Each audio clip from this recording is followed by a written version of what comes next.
Welcome back to In Focus. Enrollment in public schools is declining at alarming rates, which I think is a good thing. There are a variety of reasons behind this, but one important factor is the excessive control that schools have and the woke influence being foisted onto children in K through 12. As a result, families are turning to alternatives such as private schools or homeschools, which private schools are usually free from many of the education pitfalls that are inherent to government-funded public education. However, in New York, that could soon change.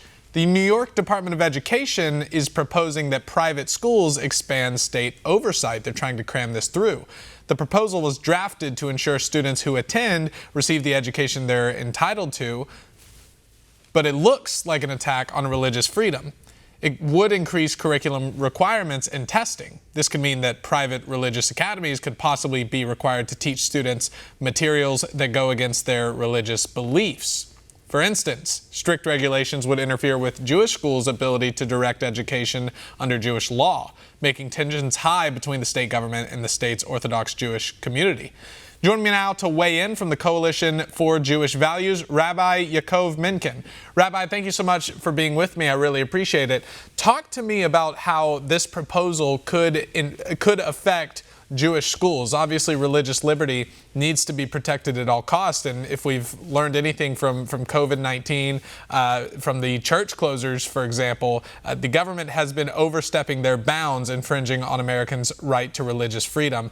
Talk to me about how this proposal could propel that even more. Well, different schools will have a different balance between the amount of curriculum devoted to Jewish religious studies and the secular, what you would call the secular curriculum. What the state is totally unqualified to judge or analyze, of course, is the Jewish half of that curriculum and the intellectual development that we pursue as a lifetime endeavor. And they're not recognizing that that actually has academic and intellectual value. So what they're simply trying to do is replace the Jewish control of the curriculum and the religious authorities' control of the curriculum and parental control of the curriculum with whatever government decides really ought to be taught for certain numbers of hours per day. You know, I find it very interesting that in a nation founded on the Judeo-Christian ethic, the one book that is, you can have critical race theory, you can have all these creepy sexual type of books in kindergarten classrooms and 3rd, 4th, 5th grade classrooms, you name it.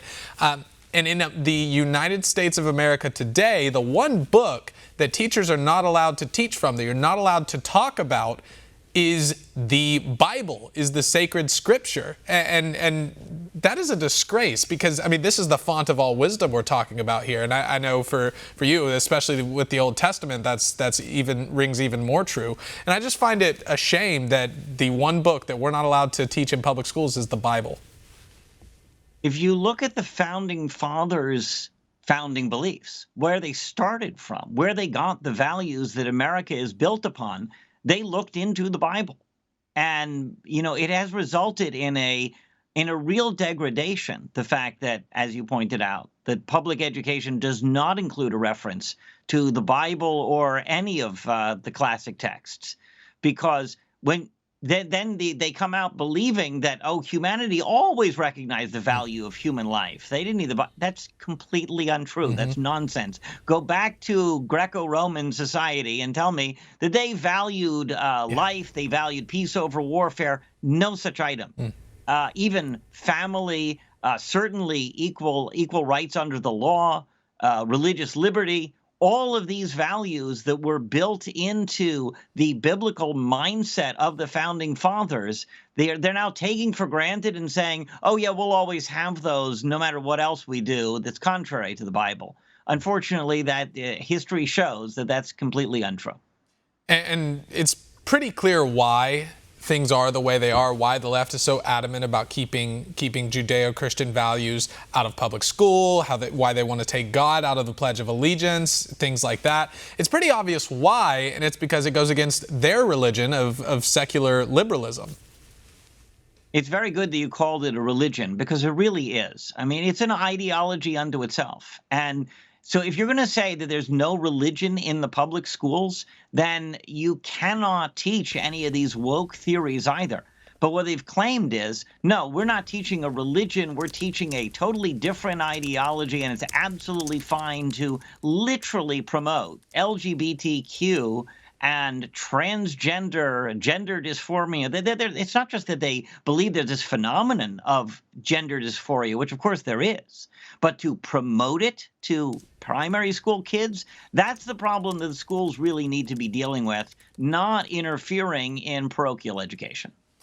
You know, I am a Protestant, but I am reminded of a quote from Cardinal Henry Edward Manning, who said, at bottom, all conflict is ultimately theological. And that's what we're seeing in this country today is a difference between the left's religion of secular progressivism and the right's, generally speaking, the right's religion of Judeo-Christian values. That is the root conflict. We can talk about, you know, the tax rate, we can talk about this, that, or the other economic system, but when you trim all the fat, when push comes to shove, that really is the most fundamental divide between the left and the right today. Well, Rabbi, we are totally out of time. I really appreciate you breaking this down for us. Thank you. Thank you for having me.